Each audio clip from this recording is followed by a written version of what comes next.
اللہ تبارک و تعالی ارشاد فرماتا ہے، یا ایھا الذین آمنوا اجتنبوا کثیرا من الظن ان بعض الظن اثم۔ اے مومنو، دور رہا کرو، اپنے آپ کو بچاؤ بکثرت بدگمانیوں سے، اپنے آپ کو بچاؤ۔ ان بعض الظن اثم، اور بے شک بعض گمانے ایسی ہیں کہ وہ گناہ ہے۔ ولا تجسسوا، اور مت جاسوسی کیا کرو۔ ولا یغتب بعضکم بعضا، اور نہ غیبت کریں تمہارے بعد کے، ایک دوسرے کی غیبت مت کیا کرو۔ ایحب احدکم، کیا پسند کرتا ہے تم میں سے کوئی، ان یاکل لحم اخیہ میتا، کہ اپنے مردے بھائی کا گوشت کھائے، کیا اس کو کوئی پسند کرتا ہے؟ فکرہتم، اس کو تم ناپسند کرتے ہو۔ واتقوا اللہ، ڈرو اللہ سے۔ ان اللہ تواب الرحیم، بے شک اللہ تبارک تعالیٰ بہت توبہ قبول فرمانے والا اور رحم فرمانے والا ہے۔ کہ اللہ تبارک تعالیٰ فرماتا ہے کہ تم بدگمانیاں مت کیا کرو ایک دوسرے پر، ایک دوسرے کو کسی چیز کی خبر نہ ہو تم اس پر خواہ مخواہ بدگمانی کرو، یہ ناجائز۔ کسی مسلمان بھائی پر، کسی دوست پر، کسی اپنے رشتہ داروں پر خواہ مخواہ بغیر ثبوت کے، بغیر کسی چیز کے تم بدگمانی کرو، یہ ناجائز ہے۔ اور کسی کے متعلق بغیر دیکھے، بغیر کچھ ثبوت کے کسی پر تم اگر کوئی بہتان باندھو، یہ بہت بڑا جرم ہے۔ گمان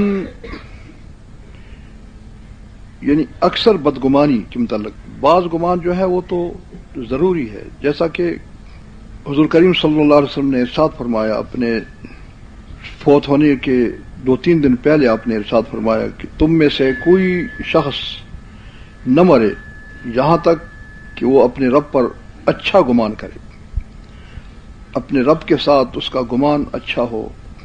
دوسری جگہ ارشاد ہو رہا ہے، حضور کریم صلی اللہ علیہ وسلم فرماتے ہیں کہ اللہ تبارک تعالیٰ فرماتا ہے کہ میں اپنے بندے کے ساتھ وہی برتاؤ کرتا ہوں جو میرے ساتھ اس کا گمان ہو، جیسا مجھ پر وہ گمان کرتا ہے ایسا ہی میں اس کے ساتھ برتاؤ کرتا ہوں۔ اب بندے کو چاہیے کہ وہ میرے ساتھ کیسے گمان رکھے، تو یہ بھی گمان ہے اللہ کے تبارک تعالیٰ کے ساتھ اچھا گمان کہ وہ ہمارا غفور رحیم ہے، ستار العیوب ہے، غفار الذنوب ہے اور رحیم و کریم ہے۔ یہ چیزیں اللہ تبارک تعالیٰ کے ساتھ بندے کا یہ حسن ہو، یہ حسن ظن ہو، یہ گمان ہو، تو یہ بہت ہی ضروری ہے۔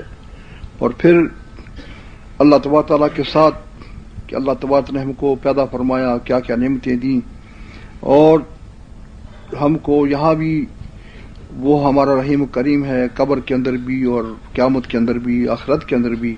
تو اللہ تبارک تعالیٰ کے ساتھ اپنے بندے کا بہت ہی اچھا گمان ہونا چاہیے۔ تو اللہ تبارک فرماتا ہے کہ جیسا میرے ساتھ بندہ گمان کرتا ہے میں بھی اس کے ساتھ ایسا ہی برتاؤ کرتا ہوں۔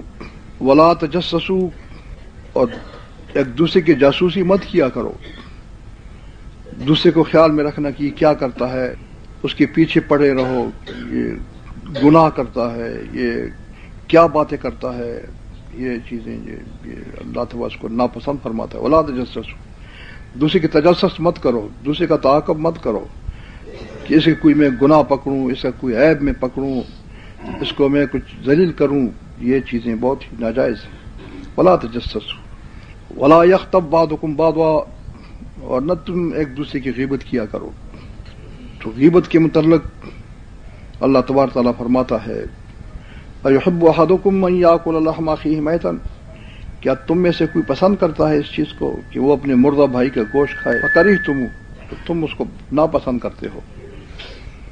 حضرت معاذ کے متعلق جب وہ سنگسار ہو گئے، ان کو سزا ملی، اپنے گناہ کا اقرار کیا، اور ایک دو آدمیوں نے آپس میں کہا، یہ معاذ جو تھے یہ تو اللہ تبارک تعالیٰ نے ان کے گناہ کی پردہ پوشی کی تھی، انہوں نے خواہ مخواہ اپنے آپ کو گناہ کا اظہار کر کے سنگسار ہو گئے، اور ان کی موت کتے کی طرح ان کی موت ہو گئی۔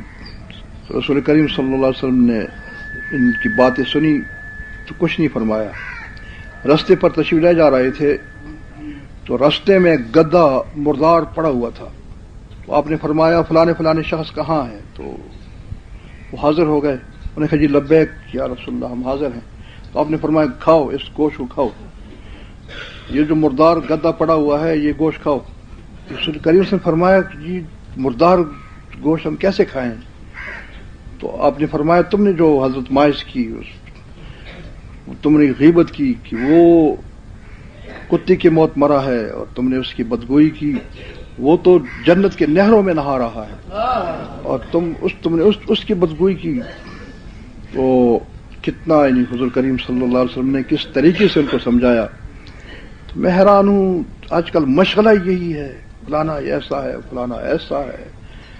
اٹھتا ہے تو بس دوسرے کی باتیں شروع ہو جاتی ہیں، بس کرتے کرتے تھکتا نہیں ہے، تمام دن ختم ہو جاتی ہے لیکن اس کی غیبت ختم نہیں ہوتی. یہ غیبت میں تازہ دم ہوتا ہے تو شیطان اس کو بس پٹیاں پڑھاتا ہے. بھائی تم کو غیبت کرنے کا موقع کہاں ہے؟ تم اپنے عیبوں کو تلاش کرو. تمہارے اندر جو نقصان ہے، تمہارے اندر جو خرابیاں ہیں ان کو دیکھو، اپنے عیبوں کو دیکھو. دوسرے کے عیب کیوں دیکھتے ہو؟ اپنے عیب کو دیکھو اور اس کی اصلاح کرو. آخر تمہارے سامنے کتنا بڑا پرخطر راستہ ہے، تمہارے ساتھ حالت نزع کے حالات ہیں، قبر ہے، پل صراط ہے. تم دوسرے کے عیب کو تلاش کرے کہ تم کو کیا فائدہ پہنچتا ہے. اپنے عیبوں کو دیکھو، اپنے نقصانوں کو دیکھو. ظفر ان کا مزاج رنگون میں ہے، وہ کہتے ہیں جب اپنے عیبوں پر نظر پڑی تو دنیا میں کوئی برا نہ رہا، میں ہی برا تھا. جب میں نے اپنے گناہوں پر نظر دوڑائی، اپنے عیبوں کو دیکھا تو مجھے کوئی گناہگار نظر نہیں آیا، میں ہی گناہگار تھا. تو بھائی اپنے عیب تلاش کرو، اپنے گناہوں کو سامنے لاؤ، اللہ سے معافی مانگو، استغفار پڑھو. تم کو فرصت کہاں ہے اتنا؟ فلانا ایسا کرتا ہے، فلانا ایسا کرتا ہے، فلانا نے ایسا کیا، فلانا نے ایسا کیا. بہت ہی معیوب چیزیں ہیں. اس کے مطلب اللہ تبارک فرما دیا کہ کیا تم ایحب احدکم ان یاکل لحم اخیہ میتا، کیا تم میں سے کوئی پسند کرتا ہے کہ اپنے مردہ بھائی کی گوشت کھائے؟ فکرہتم، تم اس کو ناپسند کرو گے. واتقوا اللہ، اور ڈرو اللہ سے. ان اللہ تواب الرحیم، اور بے شک اللہ تبارک تعالیٰ بہت ہی توبہ قبول کرنے والا مہربان ہے. یعنی ان غیبت سے باز آ جاؤ اور غیبت سے توبہ کرو، باز آ جاؤ. اپنے نقصانوں کو دیکھو، اپنے عیبوں کو دیکھو، اپنا راستہ، اپنا لائحہ کو دیکھو، اپنے کرتوتوں کو دیکھو، اپنے رجسٹر کو دیکھو. تم کو کیا ضرورت ہے لوگوں کے پیچھے فلانا ایسا ہے، فلانا ایسا ہے، فلانا ایسا؟ یہ کیا ہے؟ اچھی عادت تو نہیں ہے.